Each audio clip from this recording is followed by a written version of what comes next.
Thiago Ezequiel আলমাদা বা Thiago Almada নিভৃতচারী একজন Argentine footballer, যিনি ছিলেন 2022 বিশ্বকাপ জয়ী আর্জেন্টাইন দলের একজন গর্বিত সদস্য। কিন্তু আপনি তার ফেসবুক, টুইটার, ইনস্টাগ্রাম প্রোফাইল খুঁজে দু একটা ছবি ছাড়া আর কিছুই খুঁজে পাবেন না। 2022 বিশ্বকাপের স্কোয়াডে থাকলেও খেলার সুযোগ পেয়েছিলেন মাত্র 6 মিনিট। তাই হয়তো এই বিশ্বকাপ নিয়ে তার এত উন্মাদনা নেই। কিন্তু তবুও যে প্লেয়ারটা মেসির সাথে ড্রেসিং রুম শেয়ার করেছিলেন এবং একটি বিশ্বকাপ জয় একদম কাছ থেকে দেখেছিলেন, তা বিশ্বের যে কোনো প্লেয়ারের জন্য একটা ড্রিম জার্নি। আলমাদার জন্ম আর্জেন্টিনার বুয়েন্স আইরিসে। হতদরিদ্র পরিবারের জন্ম নেওয়া এই ছেলেটির ছোটবেলা কেটেছিল বাবার সাথে বুয়েন্স আইরিসের রাস্তায় সবজি বিক্রি করে। বাবার রোজগারের টাকায় পরিবারের সবার ঠিকভাবে পেট না ভরলেও নিজের ফুটবল সৌন্দর্য দিয়ে মন ভরিয়ে দিয়েছিলেন আর্জেন্টাইন ফুটবল ভক্তদের। আর তাই তো খুব ছোটবেলায় ডাক পেয়ে যান ভ্যালেস সার্সফিল্ডের মতো বিখ্যাত একটি ক্লাবে। এরপর ভ্যালেস সার্সফিল্ড থেকে পাড়ি জমান আমেরিকান ক্লাব আটালান্টায়।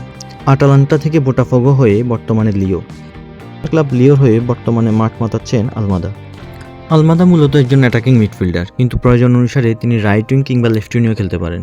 যেই দলে মেসি, লাউতারো, আলভারেজের মতো প্লেয়াররা থাকে, সেই দলে আলমাদার সুযোগ পাওয়াটা একটু কষ্টসাধ্য। কিন্তু যখনই দলে সুযোগ পেয়েছেন তার প্রতিভা ছাপ রেখেছেন। আর্জেন্টিনার হয়ে 10 ম্যাচে খেলেছেন মাত্র 249 মিনিট, অ্যাভারেজে 25 মিনিটের মতো। কিন্তু তা সত্ত্বেও এই 10 ম্যাচে আর্জেন্টিনার সবথেকে ধারাবাহিক প্লেয়ারদের মধ্যে একজন ছিল থিয়াগো আলমাদা।